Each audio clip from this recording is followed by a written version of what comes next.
I don't know if I told you this, but you are the season 1 finale episode. You didn't tell me that. What an honor. Yes. Exciting. I know. I'm batching these bad boys, and I'm going to drop seasons rather than commit to things, weekly episodes, which I just can't.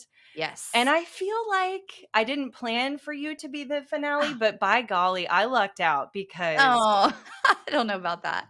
I know, That's no exciting. pressure, but I know. I'm like, oh, I hope I say something good and not so dumb and choke on my own spit like I already did. But here we are. Listen, if you choke on your own spit, I'll pretend that I do it too. So you're not the only one. That's solidarity. Yes, I know. What a year you had, though. But your daughter, what, just turned 1? Is she 1 now? So she's 16 months now. Yeah, I was going to say yes. like 1.5. Yeah, 1.5. Yeah, 1.5. So your daughter is now out of baby, starting to get into toddler. You've stepped full on toddler, Heather. Full on. Yeah. You've stepped out of the C-suite. You have launched your own company. You have your own framework. You've launched a certification. Like all the I'm things. A psycho. You are a psycho. I'm a psycho. Yep. That's just executive summary. Holly's a psycho. Holly's a psycho. But seriously, like all of those things take a normal human being. I wrote normal people years to be brave enough to do. So but I have to ask, when you look back at 2025 one day, what will this year be known as for you? Whoa. This is an awesome question, Heather. I think this is the best question I've been asked all year. Yes. Seriously. Okay. Oh, man. Well, you just used a word that really resonated with me, which is brave. So I hope like my word going into this year, before I knew what would come for me in February, was gratitude. And now that you've asked me this question and I'm processing this, I wonder if, and I never do that. Like I've never picked a word. But I felt for whatever reason, which now I'm like, in hindsight, it's 2020, right? I had no idea what this year would hold, but I just felt strongly that I wanted to center on gratitude in January. And now I wonder if that gratitude has led to me being able to be brave. So yeah, I mean, not to just steal your word that you just said, but I do hope that looking back at 2025, that I am proud of how brave I was, because I just sent an email this morning to my list that was about how the hardest part was starting, but I did it anyway. And I said, like, here are 3 things that I've done scared in the past month or a couple months, So yeah, I hope that 2025 is summed up as my bravest year, at least so far, in my 36 and a half years of life. and a half. I saw your email this morning too, and I thought, oh, this is so good. This is so good, that this whole idea of starting scared. I struggle with like the shift from dreaming and ideating to like I'm scared to start, let alone starting scared. Well, you're a wonder genius, right? I think I remember that about you. A wonder discerner, yeah? No discerner. No. Wonder galvanizer? Inventor. WI. Okay, so you're at the very, very top. Yes, wonder and inventor. With discernment is my lowest. Okay, well, so here's what's fascinating. So wonder is my low. So wonder and tenacity, so both ends of the project or work, right, are my frustrations. Discernment and galvanizing are my geniuses. And so sometimes I wonder if my lack of wonder is what allows me to kind of overcome that.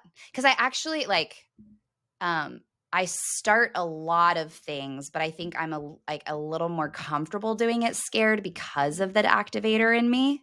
Whereas it probably would do me some good to use some of your wonder and like slow down a little bit and be like, hold on, what is this the best use of our time and resources than just starting something again, Yeah, I do know what you mean about the wonder. It can be a detractor from action, and you can get stuck in it for sure.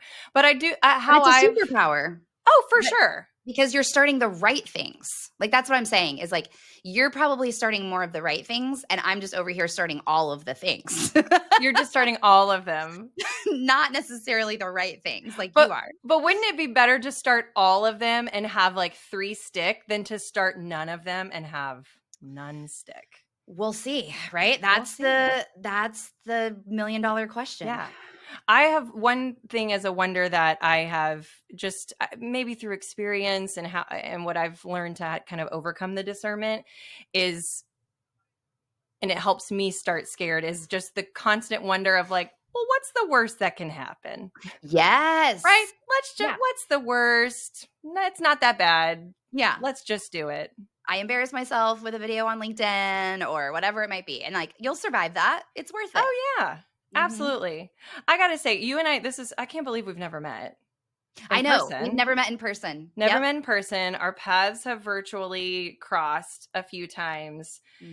In those few times, I've observed something about you, and I really appreciate it. And you can tell me if it's a fair observation. Okay. You are unapologetically yourself.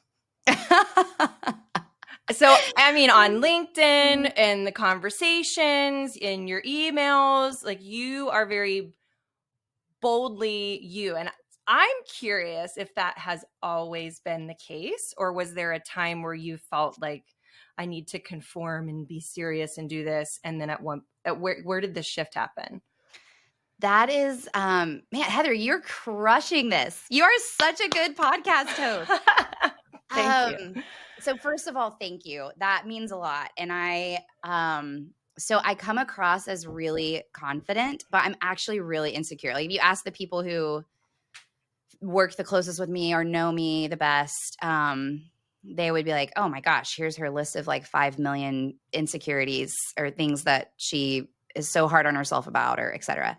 I do think, like, to your question of like what I want 2025 to look like, I think in this season, I've spent a lot of my life filtering and trying to come across as like what I feel like other people want or need me to be. And in this season, I am trying to own what does it look like to step forward with vulnerability, but also confidence, like holding those in tension.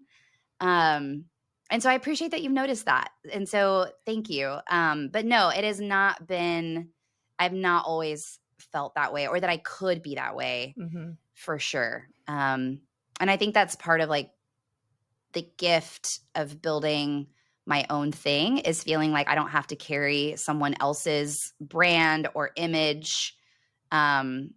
It's really taking the time of like, what do I want my brand or image or voice to be, and trying to challenge myself to live fully into that. Even when it's scary, or I mean, like I honestly have to just like press submit or send on LinkedIn. Because otherwise I'll think about it way too long. So I like literally will just write it and then press send and like not even edit. Like it's like, here it is. Because otherwise I'm going to overthink it. Or like the email that I sent out this morning, I have Anna on my team. Like she sent, I literally sent her a message after she was like, okay, it's out. I said, thank you so much for doing that. Because if it was only up to me, they would never go out. Like I would edit. I would say, no, not, oh, it's Wednesday. Maybe I should wait until a Monday, or, you know, Monday at 11, because that's what the internet says I should do. So to have someone who's not emotionally tied to it and can just press send on the email, that has also been really helpful. So I think that's also like a secret, like, you know, have someone, if you're struggling with that, have someone that can do it for you, who can press send for you. So you don't spend so much time overthinking. I need an Anna.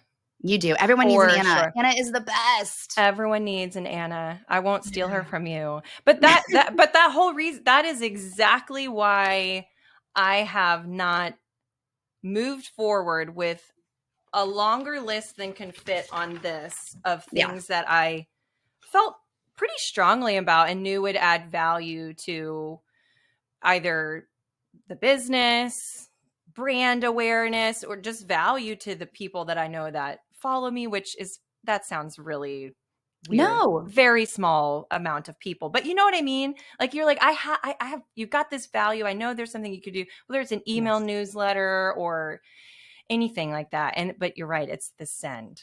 It's the It's the send. hitting send. Prospecting emails. Like that I'm starting to get over.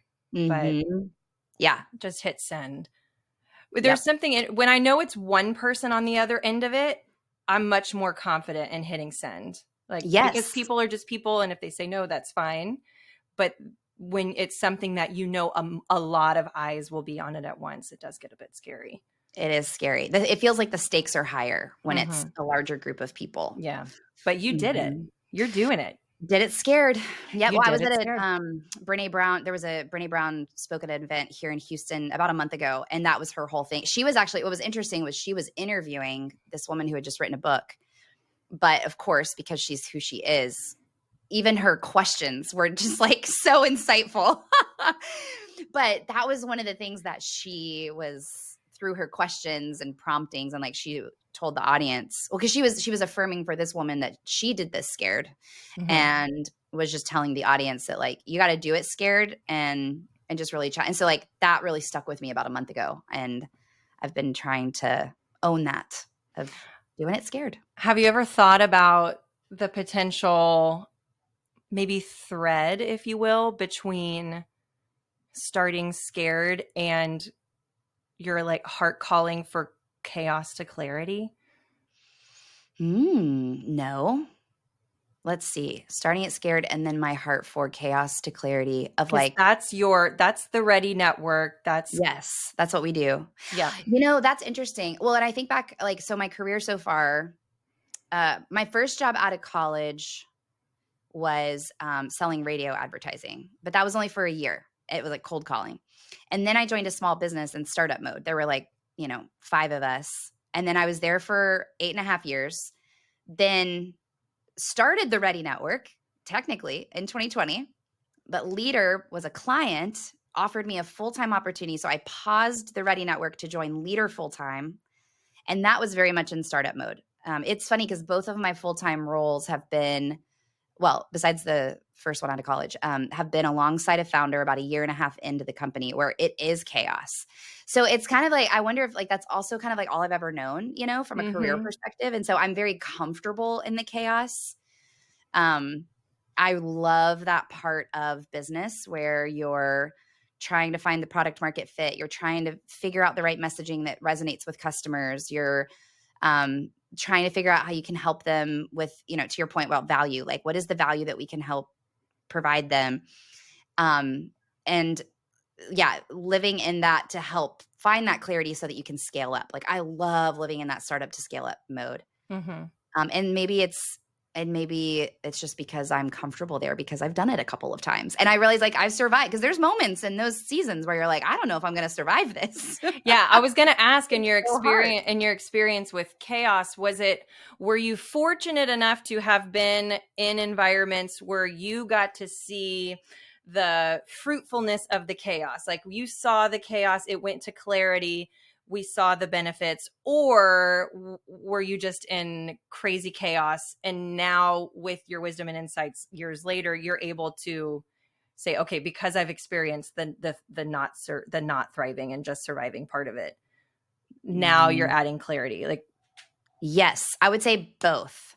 So the first role where I was for 8.5 years, we were well, and what's interesting is like in the chaos though, in both scenarios, my first job and then at Leader, even though it was chaos, we were growing. And that was part of why it was chaotic because it was like exponential, growth.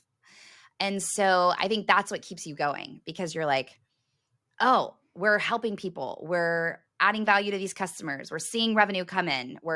And then just that feeling of being on a team in those seasons where there is nothing like that for someone who is a people person to like be in the trenches, figuring it out together. You don't have the answers. That is like magic. Those are some of my favorite memories of being on a team like that. Yeah. Have to pause because to you, it's magic. Yes. To a lot of people, when they experience and can tell things are chaos, they are blind to the potential magic. That is so true, Heather. You're so right. And when you're in a leadership role in an organization, to not lose sight of that, because I've done that before in my own leadership. A mistake that I've made is like, this is so fun. Don't you all feel this way? And then everybody else is like, you're insane. I feel like I'm dying. I have lots of anxiety. Yes. I feel like I can't turn it off every day, like all of those things. So that's a really good reminder, because you're so right. Not everyone sees it as magic. They see it as insanity. Yeah. They see it as insanity, and you're so blinded by, fear or the unknown that, and it's certainly if you've never experienced it before, that if somebody were to say, oh, this is the space of innovation, this is where we, come out of it stronger, like, though, even though that's true, those messages fall on deaf and uninterested ears. Exactly. If you've never come out on the other side of it. Yes, that's the key. One of my clients is a startup, and we've recently hired an incredible young woman right out of college. This is her first job, and she's a high performer. I mean, I feel like when I'm talking to her, I feel like I'm talking to the 22-year-old version of me, which I told her that. Nice. Is that a good thing, or like, oh boy? Well, kind of both, right? Like a good thing, because I'm like, man, she is going to go so far because she cares. But I was taken back to, I promise I'm going to connect the dots, but with a little bit of a rabbit trail. 22-year-old Holly was at that, cold calling at that radio network where I was doing sales. And I remember Peg Hudson, the VP of, I don't remember what she was the VP of, but VP of our division, VP of sales or whatever. And she took me to lunch, and I don't even remember like what I was expressing to her, but clearly like frustration or anxiety or about like how I wasn't performing it. Because, in sales, you're never performing at what you want to be doing. Anyway, and she said, Holly, you got to care, but you can't care too much. And at the time I was like, what in the world is she talking about? And she was trying to affirm, like, it's awesome that you care, but like you cannot care about the things that you can't control. And then it's funny to, now like almost 15 years later, I'm on this phone conversation with this person yesterday who is similarly, expressing like, I'm afraid to make a mistake. I'm afraid to mess up. And I'm telling her like, you got to only care about the things that you can control and let go of everything else. And like, you are doing awesome. And in a startup environment, you have to remind yourself of that, because there's always a longer to-do list. There's always things that can be better or fixed or et cetera. And so anyway,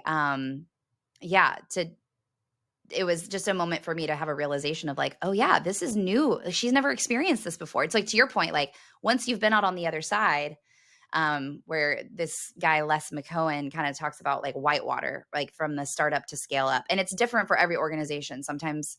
Well, and you often go through different iterations of it. It's often like 0 to 1 million is really hard. And then you hit 1 million and you're like, woohoo. And then going from 1 million to 5 million is a climb. And usually you have to restructure and everything again. And then you hit 5, which is phenomenal. And then 5 to 10 million is super. That's usually whitewater for a lot of organizations. What do you mean by that? So he calls it whitewater because it's like when you're, when you're like rafting, whitewater rafting. Yeah. Oh, okay. That like everybody, like the team is in the raft together. You're facing, rapids. Thank you. I was like, what is the word? Yeah. And you can't control where they're coming from, how they, but all you can control is everyone rowing in the same direction? Are we communicating? Who's the leader or the guide, right? What are all of our roles on this raft?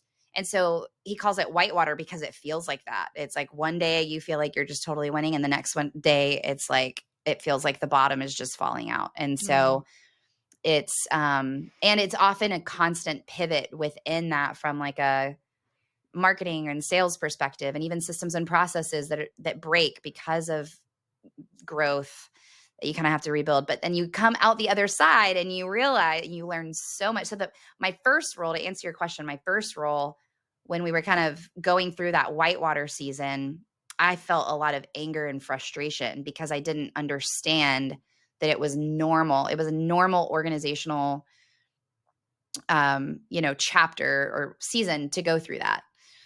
And then when I went to leader, and it was just kind of a cool moment to see my own growth of like, oh, like this is normal. I'm seeing it again. Like as we're growing, we're going through difficult seasons, but that's just a part of growth. Yeah. And to be able to lead through that in a different way than I did the first time.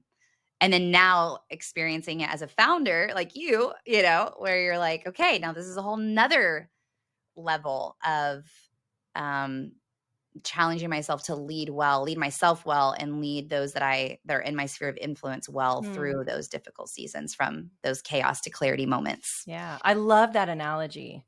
The whitewater? Yes, Yeah. especially because, you know, well, I'm thinking of what I was just in Colorado with my son, and there was this and my cousins were there, and all of our children and my sister and their children, we found this Mhm. really shallow part of this river with pebbles, and the water was cold, and it was smooth enough that the kids could get in, and it would go up to it wouldn't even hit their knees. So it was Oh, that's safe. awesome. Yeah. Right.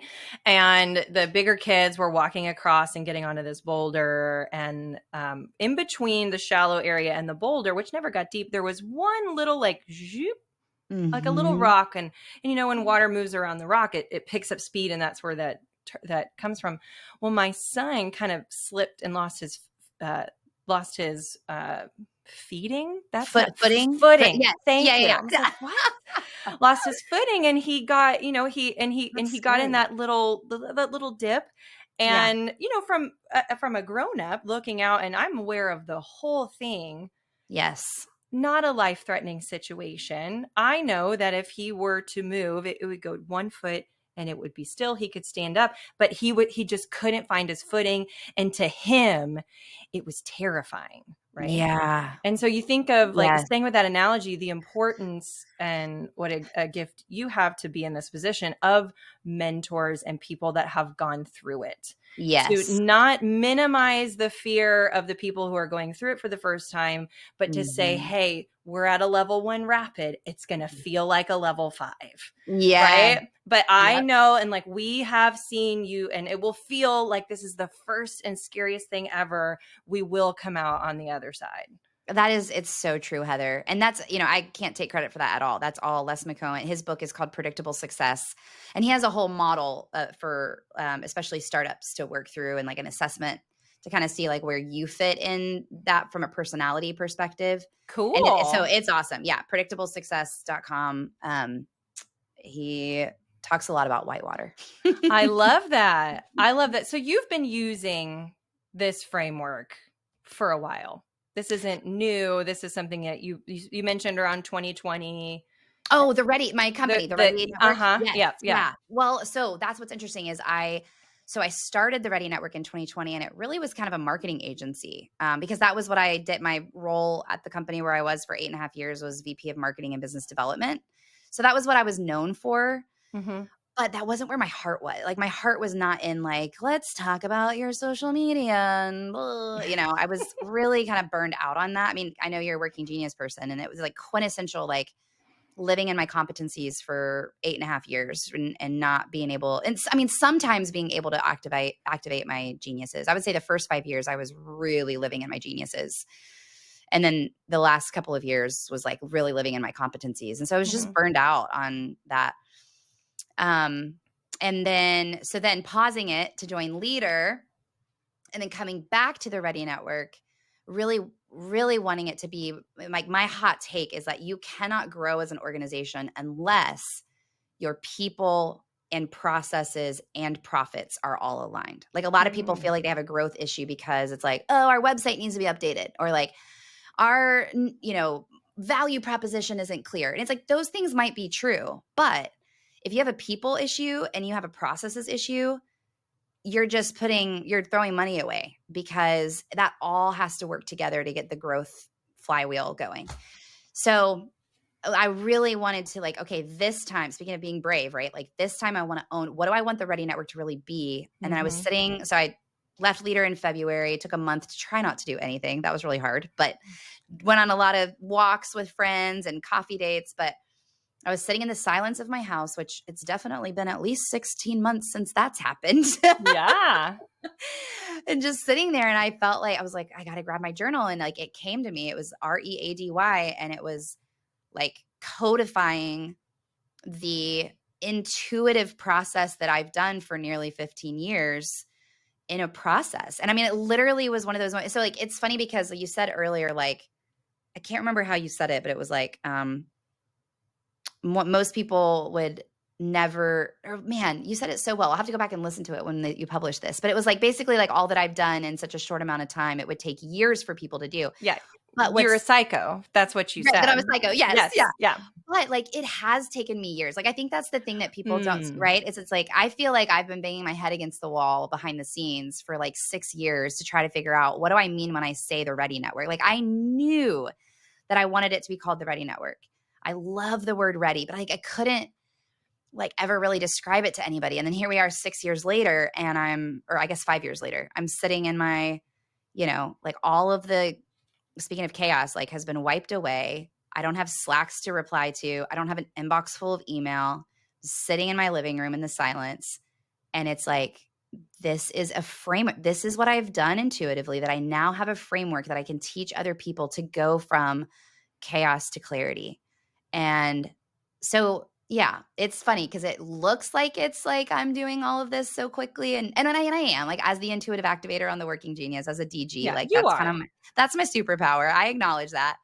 But it has taken years of 2 a.m. wake ups of, man, I wish I could do this and this dream, and what would that look like, and how do I communicate it, and all of that I feel like is finally coming to fruition. Yeah. I've been speaking of something that you noodle on for a long time, and eventually it's like, oh, maybe this is a framework that someone can use. I was doing my hair. Yes, I don't know, that's when my best things come to me, is when I'm blow drying my hair. And I was thinking about my own journey and like the stages of a calling. So I started to noodle on, okay, well, there's the holy nudge, like the moment that you have this whisper, like whatever your, religion or faith, it's the moment that the idea hits you. Yep. But then there's like dream realized, it's happened.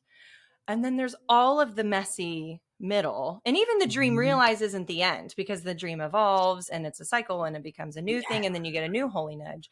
So in the middle, I was noodling on the stages, obviously one of them being the big first scary step, starting scared. But before that, where I landed on it was the step of purposeful preparation. Ooh. Meaning like, I have this idea. I've received the holy nudge. Yeah. And then whether you want it to happen or not, that dream may not be realized for years. And in the middle of that, you think like, oh, it's never going to happen for me. Maybe I'm not enough.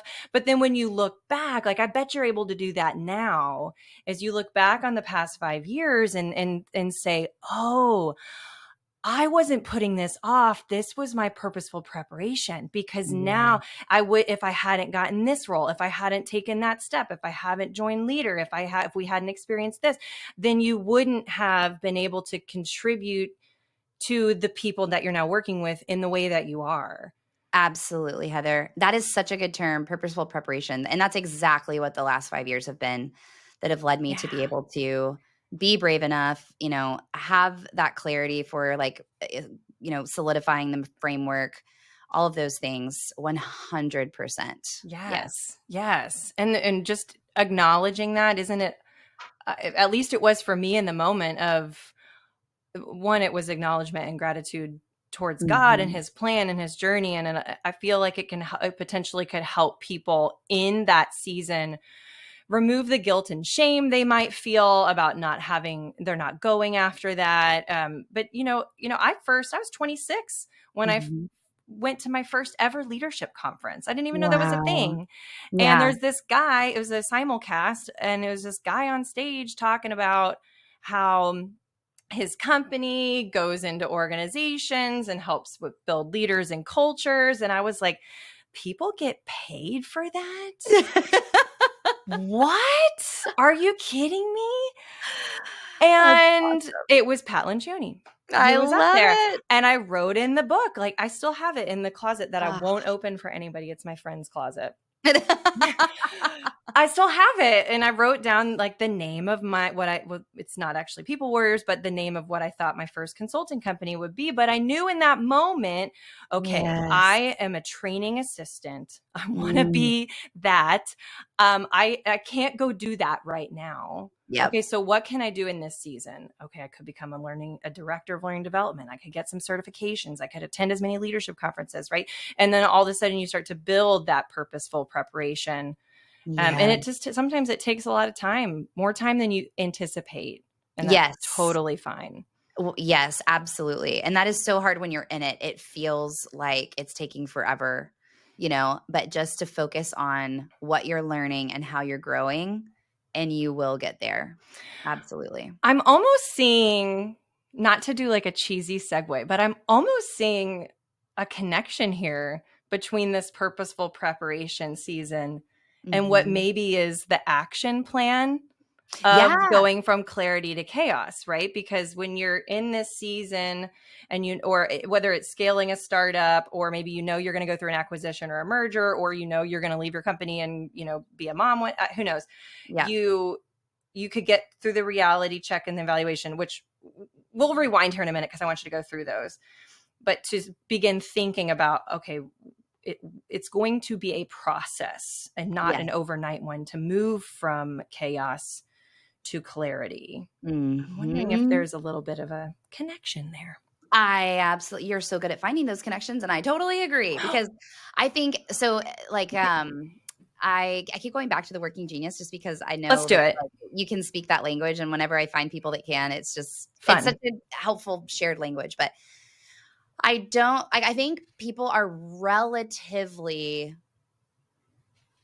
comfortable in the evaluation. I mean, it's uncomfortable, but it's like, yeah, I know I'm stuck. Help me figure out why. The problem is if we stay there, and that's where I think a lot of people are comfortable. It's like, oh, okay, I've identified why I'm stuck. That makes sense. I feel better because I've processed the emotion with someone. But that's, to your point, like the action plan is so important, because then we're moving from the acknowledgement and realization of where I am and trying to get you to where you want to go. And so whether that's an executive team that's like, okay, we've acknowledged that these are our blind spots. This is what's not working. This is what is working that we need to double down on, that we need to create margin for, all of that. But now how do we do that? And that's where the action plan comes in. And that's where I see a lot of teams get stuck in two ways. Either it's like two ends of the spectrum. One end of the spectrum, it's like, oh, we had a meeting. This is what we decided. And so, and they were missing that like enablement piece of like the action plan is the enablement piece to enable the team and also the rest of the organization to get on board with where we're going. Here's our action plan. Here's how we're going to do that. And the part that everyone plays in it. Or they over engineer it, and they spend months. I see organizations spend months, sometimes years, on strategic plans, and it's complicated and confusing. And so then people are like, I don't even know what our strategic plan is. Like, if your frontline employee cannot name, like, what are whatever you want to call it, pillars, anchor, like whatever fancy word. Yeah. At the end of the day, it's like, where are we going? And if your frontline employee doesn't know that, then you're never going to make momentum there. So I think it's either end of those spectrums are not healthy for sustainable growth. And so that's where the action plan comes in, of really being able to hold yourself accountable and equip your team and enable your team to succeed, of this is how we're going to do it. You've mentioned startups, like you're working with scaling startups as maybe I'm thinking of like different situations of clarity that this framework applies to. I have certainly read through it, and I mean, to me, it applies in a lot of different seasons of clarity. Are there specific teams or clients or people that what are the seasons of chaos that your framework can help with? Yeah. So it's usually, well, I want to say always. And now I'm thinking, is it really always? So let me think. I mean, that was my answer. Yeah. It's always. All of it. All of it. Well, and what I was going to say was like, it's always about growth. Sometimes they're not growing. And so it's like I'm thinking of an organization, like client right now where it's like, hey, we're, well, yeah, actually I have two very different clients right now that are coming to mind, both of which are 25 years old, which is very interesting. Very different clients. One is a nonprofit, one is a for-profit. One of them is not in a season of growth. And so that's what they're like trying to figure out, like, why are we not growing and what do we do about it? The other one is happy with growth, like very content. Like it's like healthy, sustainable, manageable, not like exponential, crazy rapid growth, but like good, healthy, sustainable growth. But he's in a season of, what do I want the next 25 years to look like? And so it's like, do I want to put it into full throttle and grow? Do I want to keep it in, neutral? Do I need to downshift the gears a little bit in this next season? So it's like, it's always about growth. But all of my clients are in different seasons of that growth where they're feeling the chaos, whether it's like, it's chaos because we're trying to just try anything and everything. And nothing seems to be working. And so we need clarity about like, how do we simplify and move forward?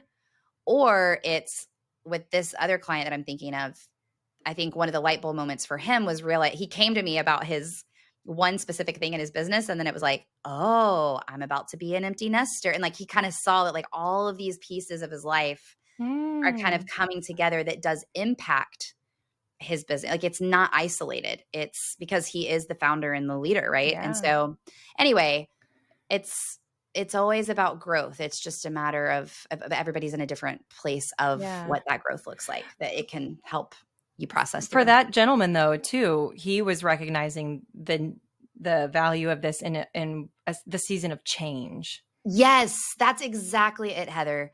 Yes, it's change. Absolutely. Which, change is growth. You can't change without growth. Can't grow without change. Yeah. No, that's where my head went, was this transition. And I just from that's the chaos. I mean, let's be honest. I live in a state of chaos. You don't come across that way, Heather. You come across like you've got all your ducks in a row. You don't come across like chaos at all. Oh, that is very kind and humbling. No, I mean, that's that I'm a wonder and inventor. That's the one thing when I read my Working Genius results to my husband, the only thing that he picked up and remembered and continues to use at me is that I create chaos, right? That's the rough edge of the pairing. In fact, I've told him, because I'm always recruiting him to join my business full time. And I told him when he does, he is going to be my CCO, my Chief Customer Officer, and my Chief Chaos Organizer. Ooh, I love those titles. Especially the second one. So personally, always. Yes. But from a professional experience standpoint, the chaos that I have experienced came through mergers and acquisitions and potentially even leadership changes or organizational restructures. Maybe there's not a merger and acquisition. There's not a company that's being bought or sold. They're just restructuring for whatever reason. And I have always leaned on the Bill Bridges model for managing transition and change, but I love this as an exercise, a really healthy exercise for teams to go through when they know, well, not to be cheesy, to get ready for the season of change. Exactly. Right. We know. In fact, I just had a call with a client that I work with, and we're talking about future things we're doing together. And he was saying, well, we know, like, we're already having conversations. We know we're going to have a really tough season of change in the first quarter of 2026 because we're closing an office, and he's going through that. And immediately I thought, ooh, this would be a great person or team to use this for. Oh, that's awesome. Yes. I think it's really practical. Like, to me, do you know the Bill Bridges, the managing transitions model? I have heard of it, but I am not. No, I'm definitely not like an expert or even I'm a novice. You're a novice. Okay. Yes. Well, I won't spend time going through it, but I will say that it's really great to to understand what's happening from a human standpoint after the change has happened. Okay. Like the model starts with the, change has happened, the first stage of emotional transition. Yeah. And it does help you if in the ready process to know that, okay, when after this happens, people are going to be going through these 3 stages at different time. And you can forecast and plan for that and plan towards that to try and mitigate as much chaos as possible. Mm-hmm. And it's certainly a great tool that when you're in it, right, and it's still messy and you're like, the change happened 12 months ago. Why are we still infighting and toxicity? And it can help with that. But I love that the practicality and the proactiveness and the simplicity. Yes. Of this. Well, I mean, it's got to be simple because I feel like I'm never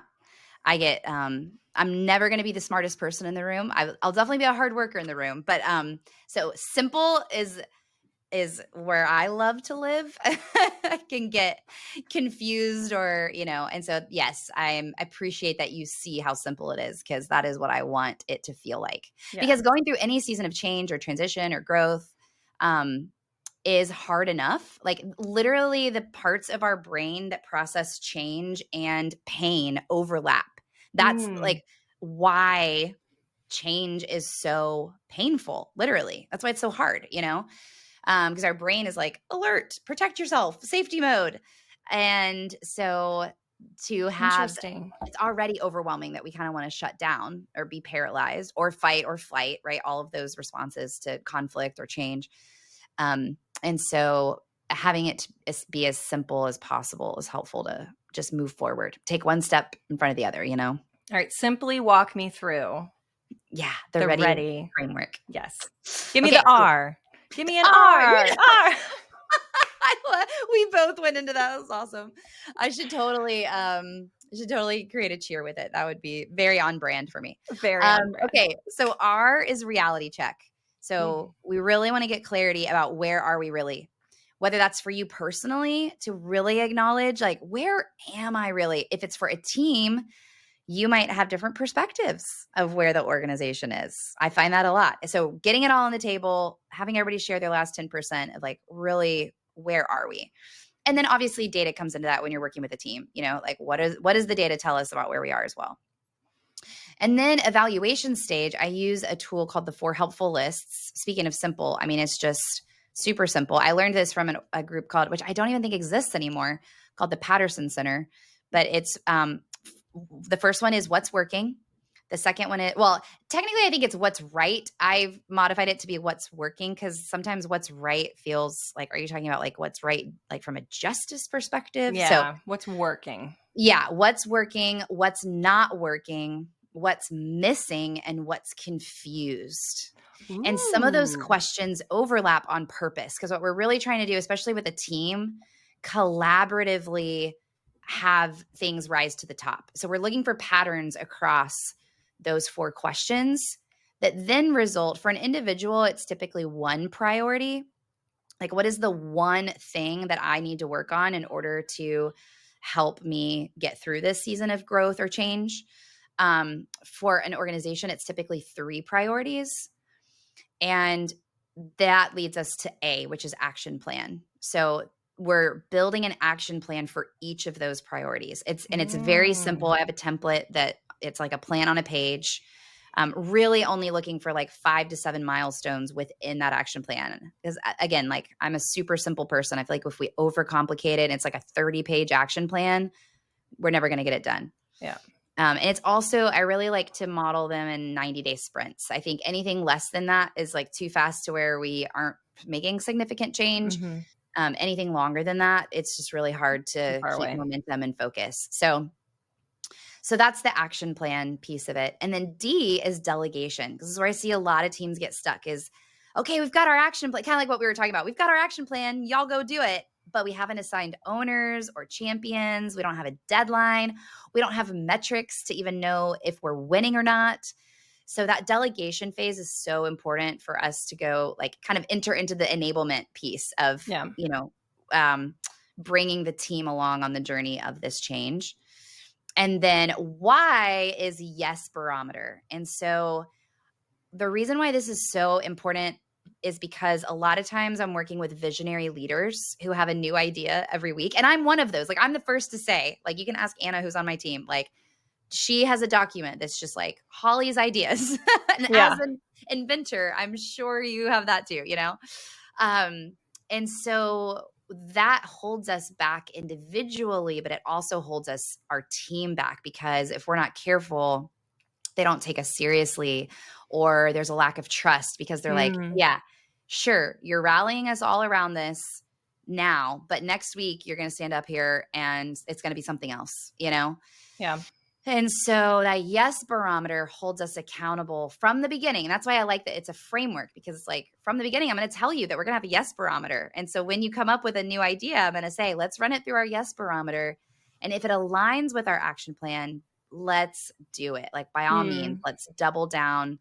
This is an opportunity to help us accomplish our action plan. If it detracts from the action plan, then we probably need to press pause so that we can really see our action plan come to fruition.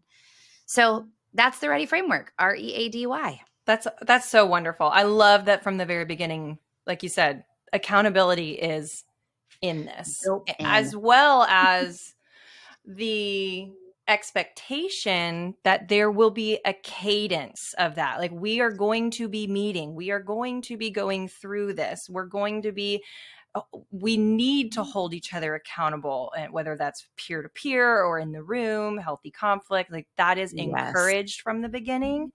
Versus if the yes barometer were gone and it were action plan, delegate, go, the moment the first time the team feels conflict or misdirection or misalignment, they're going to be going, we didn't plan for we didn't plan for this. Yeah.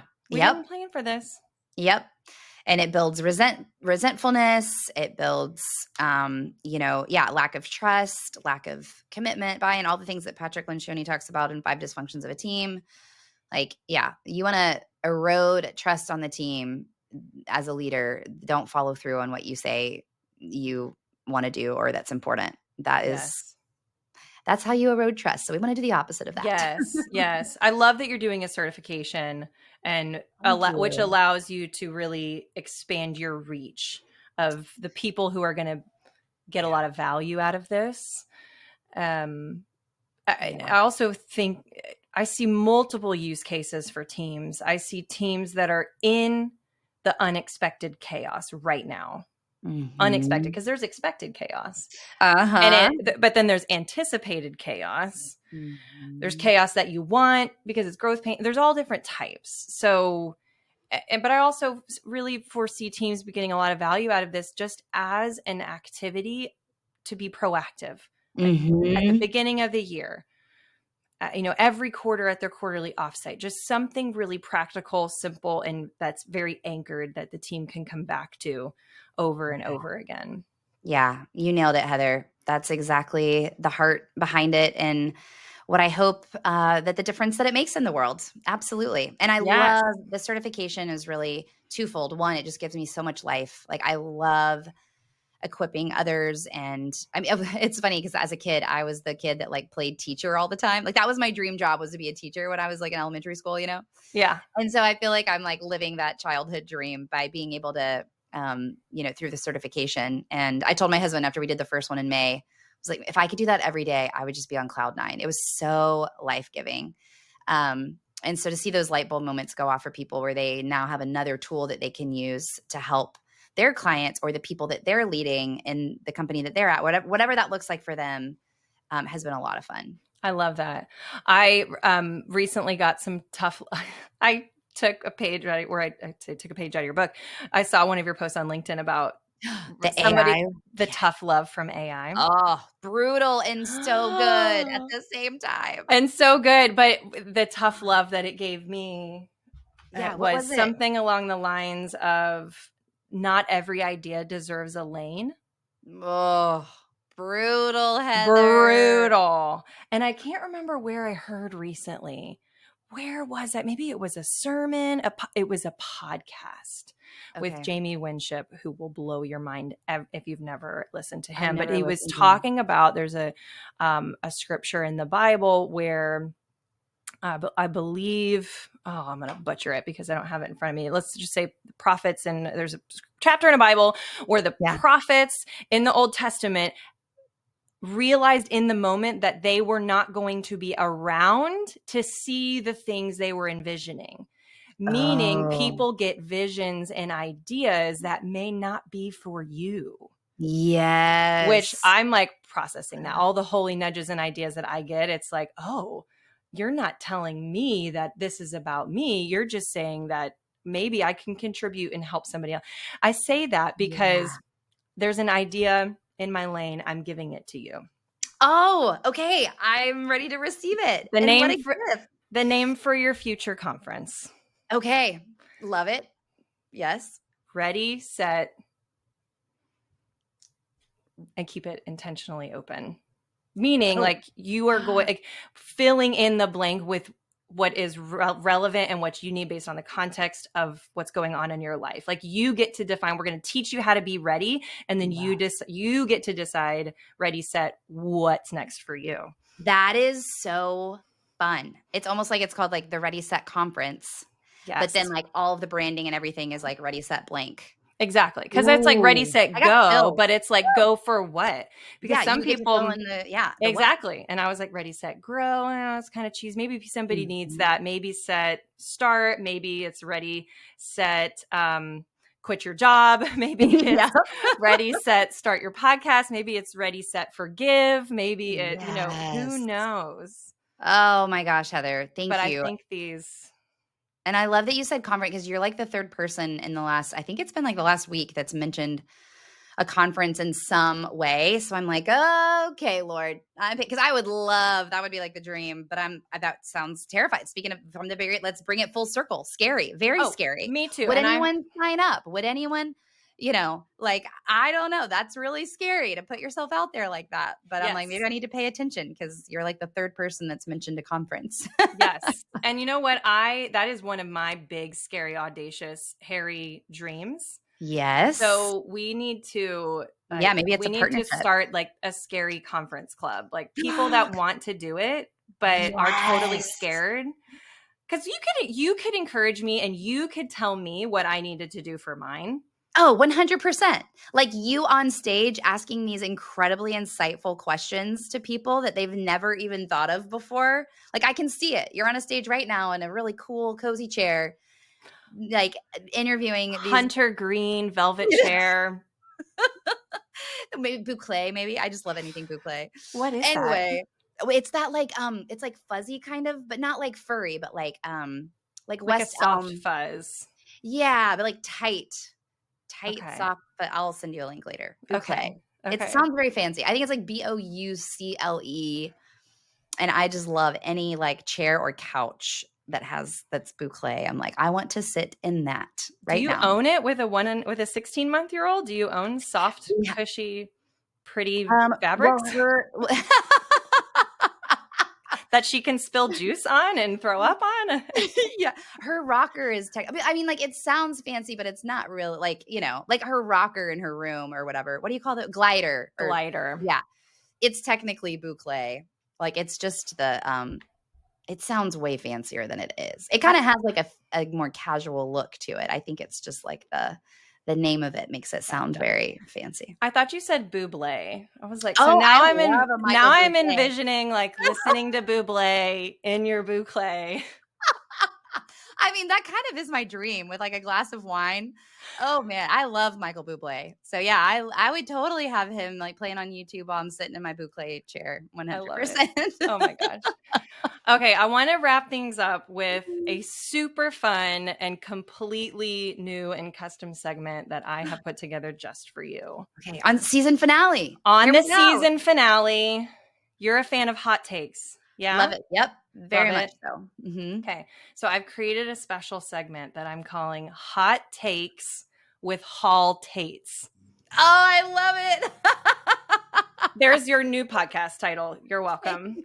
That's so good. Okay. So I'm going to throw at you just some, I have a lot. We'll see what time allows us to go through. I'm going to throw at you a few fun, playful, like rapid fire hot potato topics. Okay. And you give me your like quick first gut level hot take.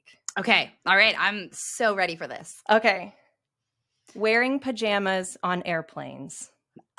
Absolutely not. I can't. Have you heard me talk about this before? No.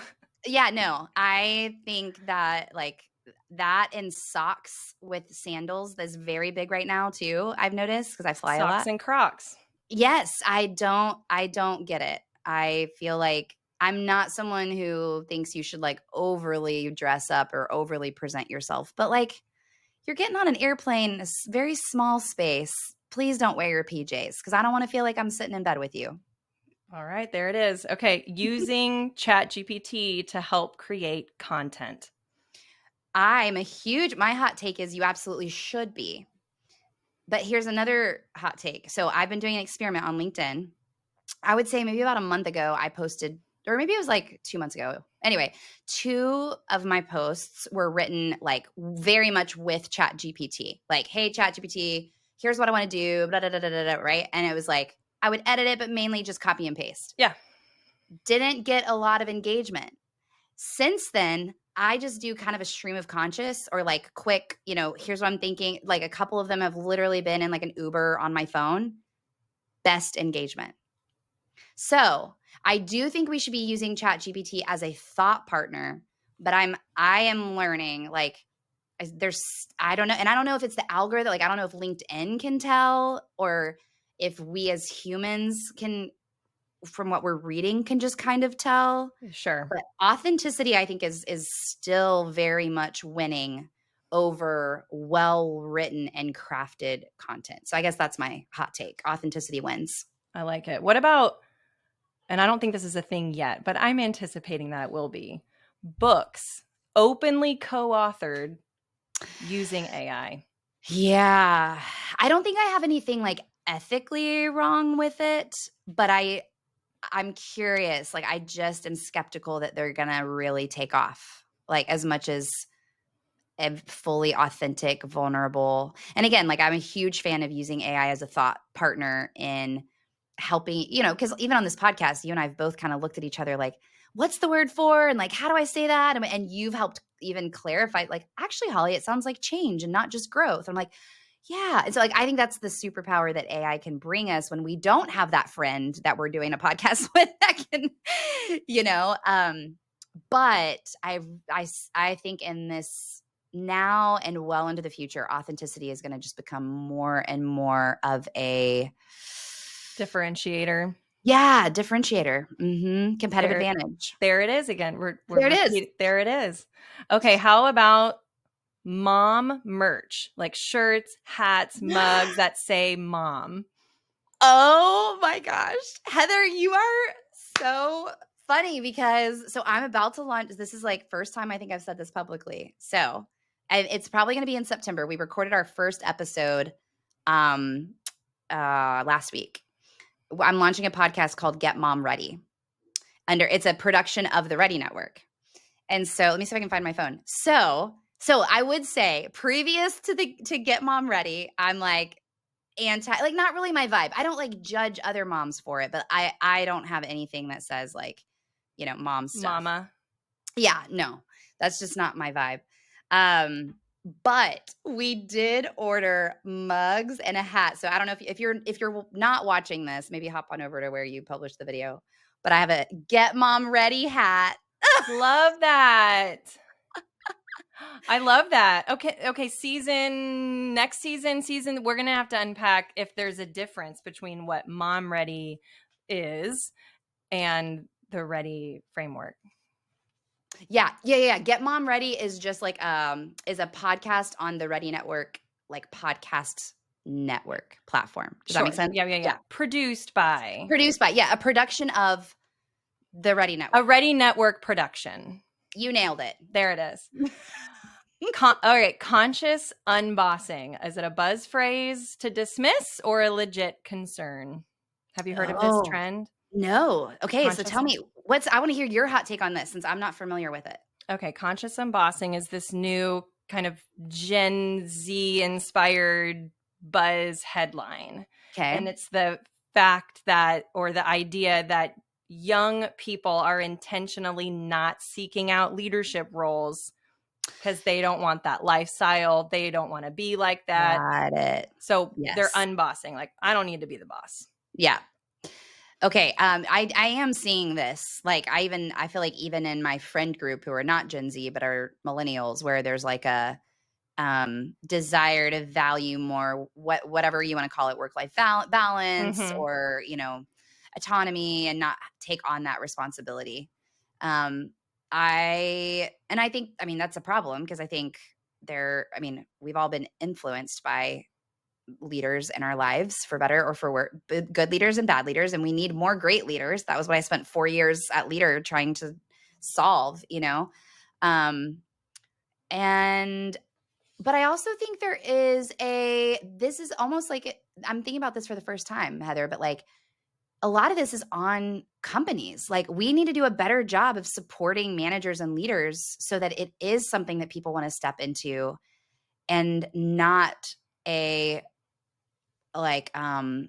it's a joyful responsibility and not an obligation. And so I feel like I'm like, let's step up, organizations out there, and do a better job supporting our managers and leaders so that we can have better ones of them and more people want to take it on. Yes, agree. That would be my hot take. You said it far better than I would have. Oh, I don't know about that. Used a lot of words. How about parenting advice from other parents? Is it gold or is it garbage? I think it just depends. I think both. I think I went on this. I should have just turned it off. Have you ever watched The Diary of a CEO? It's a podcast, and he has a YouTube. I've been kind of studying. Sounds intense. I've watched a few of his episodes. Well, he interviewed Jimmy Fallon, and I love Jimmy Fallon. So I watched that one, and this guy has millions of subscribers on YouTube, and it's one of the top podcasts. Anyway, he had this woman on there that has written all these books about how mothers, basically the hot take that he pulled was that daycare is ruining the next generation. Well, I have a daycare kid. Iris goes to daycare. And so it was almost like I was like, what do you call that when you watch something angry, and you can't stop watching it? I feel like there's a term for it. Fear mongering or no, trolling. He was no, what is it? It's like I hated it, but I couldn't stop watching it, Anyway. Yeah, it's like why you can't stop watching or listening to murder podcasts. Yes, or reality TV or whatever. Or watching people pop pimples. There's a show, right? It's I should not be watching this, but why am I still watching this? Yeah. And so anyway, I say all of that because I was sitting there watching it and genuinely and I do think there is value in listening to people that you disagree with, because I'm sure, what do I know? I'm not she's a 35-year psychoanalyst, has written multiple books, And so I think, I was like, okay, what can I learn from her? What can challenge my way of thinking? But also trying to tell myself, I don't have to agree with this. And I'm doing my best with the knowledge that I have. And so I think that's the tension I feel with parenting advice. It's take what can I learn and throw the rest away. I really like the spectrum of your parenting advice sources, from Diary of a CEO to Frozen. Yeah, that's true. I posted that on LinkedIn. Yes, let it go. Well, and then I just did a podcast earlier today, Heather, where I was rolling my eyes while I was talking, because he was talking about transformation. And I was like, my daughter loves The Very Hungry Caterpillar. And usually when we get to the page where the caterpillar's going into the cocoon is when she gets bored and wants to run off and play with another toy or whatever. But I'm like, this is the moment, Iris. This is what we, it's going to become a butterfly. And it's so cheesy, but yeah, as a parent and someone who's obsessed with leadership, it's this is what it's all about, is going into the cocoon and coming out on the other side and come back. You're missing it.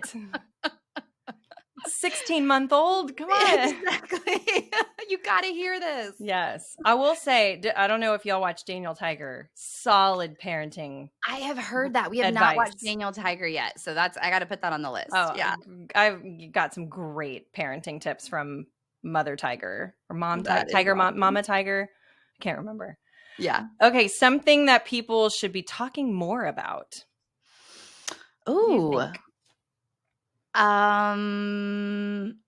Well, okay, this is kind of heavy, but I'm just gonna say it's the first thing that popped in my head. Let's go. So, and I think we talked about this maybe in like one of our first calls. I don't know, but I think for the women listening, if you've gone through fertility issues or I've had 2 miscarriages, and going through that, I realized that is actually really common, but people don't talk about it. And when you're able to talk about it and be vulnerable with your story, finding support and help from fellow women who have been through that is helpful. So let's talk about it more. Let's talk about it more. Mm-hmm. Okay, well, what should we be talking less about?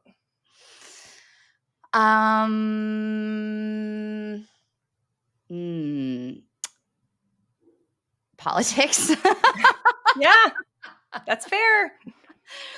I think just cynicism. I'm like, I'm allergic to cynicism lately. I'm so tired of just hearing people who are cynical talk about stuff because it's usually the people that I'm finding have that perspective are the people who aren't actually doing anything about it. It's a lot of talking and not doing, and that really irritates me. Yeah. Yeah. What is a leadership? I got two quick ones. What's a leadership move that should be a no-brainer, but clearly still isn't? A leadership move that should be a no-brainer, but clearly isn't, right? Mm-hmm. Is that what you said? Sorry. I had to send a Slack that I'm good. supposed to be in a meeting, but it's okay. Oh, it's no worries. It's like no big deal. I would say one-on-ones, having one-on-one. And I no longer work at Leader, but that's Leader's whole mantra. But that is I'm still finding working with clients, how rare consistent one-on-ones are. And a lot of issues would be fixed if leaders would have consistent one-on-ones with their direct reports. I truly believe that. Okay. Final hot take. And this is one I've come across recently. An executive team with 12 strategic goals. Too many. Yeah, I think 5 is max. I think probably 3 is a better number. But it's kind of like saying we have 3 or 5 priorities. Well, I mean, I do kind of say that. I'm like, you have 3 priorities, which it's like, well, we only really have 1 priority, Otherwise, like literally the definition of priority is like the number one thing. So yeah, way too many, Heather. Less goals, more growth. I love it. Well, this is so fun. I think this was a fantastic season finale.